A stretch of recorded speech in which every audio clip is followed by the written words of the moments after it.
What is going on, guys? Welcome to your 14th JavaScript tutorial, and in this tutorial I'm going to start off teaching you guys something called an if statement, and then we're going to learn about something called comparison operators. So basically, an if statement is a really simple way to have your computer make a decision.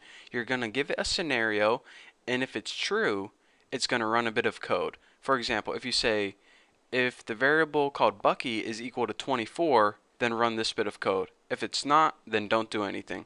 So really simple decision. So let's go ahead and do that right now. Let's go ahead and make two variables, and later on we'll compare them to each other. So make a variable named apples and set this equal to 20 or 34, whatever, and make another variable called hot dogs and set this equal to like 53. It doesn't matter what numbers they are as long as they don't equal each other. So we have two variables. We already know what those do. Now let's go ahead and look at the basic syntax for an if statement. Now, the if statement is set up like this all of the time. Have the word if right there, and then go ahead and write two parentheses after that. Now, inside these parentheses is where you're going to be making your comparison.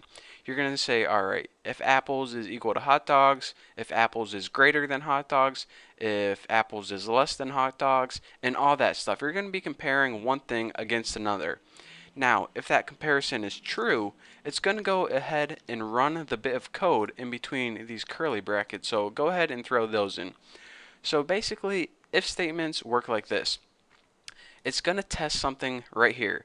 And if that test is true, or if they do match each other, it's going to run this bit of code. So let's go ahead and give it something really simple to run. Document dot write yay, it worked. Something stupid like that. So let's go ahead and give it a simple comparison right now. And you may be thinking right this. Alright, a simple comparison would make sense like apples equals hot dogs. I mean, make one thing equal to another, and that's a test. That's how I did it in math class. That's how it works.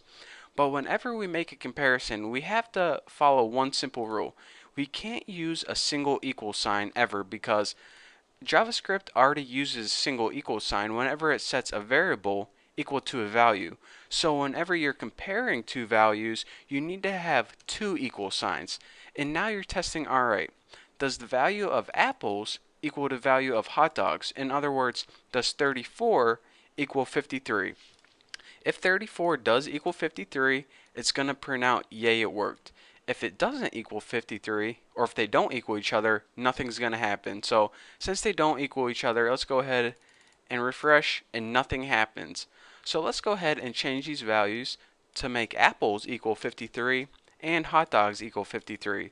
So now apples does indeed equal hot dogs, so this is going to be true. And since this is true, this is going to run. So let's go ahead and save this, refresh it, and check it out. Yay, it worked. So now we can see the basics of an if statement. It's basically this again. You test what is called a condition. Now this condition is going to be true if it's true, and it's going to be false if it's not true. If they equal each other in this case, it's going to be true. If they don't, it's going to be false.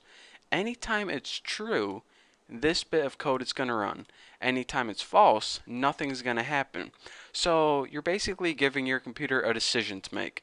If this is true, run this. If it's not, don't do anything. So aside from this double equal sign, we know that we can use the double equal sign to tell JavaScript compare two things. We can also give it a couple other symbols. We can say exclamation point equals, and what this means is if apples doesn't equal hot dogs, go ahead and print this out. So check this out. Since they are alike and they do equal each other, then this is going to be false. Well, let me go ahead and run this and show you guys. Nothing happens right here. So why is this false?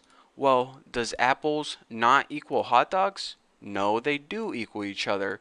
So it's false. So this is a way of saying, alright, if apples is not equal to hot dogs, do this. So when exactly will this print out? Say you had 53 and 99. Well, now they don't equal each other. So this statement is true. And since this is true, I'm going to go ahead and print this out, and it worked. So another thing that we can do is I showed you guys how to make it equals and how to make it not equals. So you can of course use greater than and less than. These are really easy ones. If apples is greater than hot dogs, aka if 53 is greater than 99, print this out. So can you guys guess what's going to happen? It doesn't print it out because 53 is not higher than 99. And again, I don't need to show you this, but I might as well do it anyways. If 53 is less than 99, which is indeed true, since this statement is true, then this is going to print out just like that. So that is why when I refresh it, it prints out. So those are the four most common, but I also need to include one other thing. You can also have greater than or equals to, and this say if it's greater than or if it is equals to, like 53 and 53 would work, and also 56 is greater than or equal to 53. But so just verify that it does work. There you go, right there. And also you have less than and equals to. So in any scenario where apples is less than or equal to hot dogs, which it would be false in this case because 56 is not less than or equal to hot dogs, whenever you save it, it doesn't work. So check it out. So those are the basic ones. There are a couple other ones, but I don't want to confuse you guys for now. So when you want to compare two values to each other, use double equal signs. When you want to make sure that they're not equal to each other, use exclamation point equal sign. And then you have your basics. Greater than, less than, greater than or equal to, less than or equal to. So that's basics of what an if statement is. It pretty much tests something, and if it's true, it runs a little bit of code. So now you understand what conditional operators are, or excuse me, comparison operators, and also the if statement. So in the next tutorial, we're going to be going over kind of a more complex if statement, but it's probably going to be the one that you're going to be using more often. So it's actually not that difficult to learn. If you can understand this, then the next thing is going to be a breeze. So anyways, thank you guys for watching. Don't forget to subscribe, and I'll see you guys later.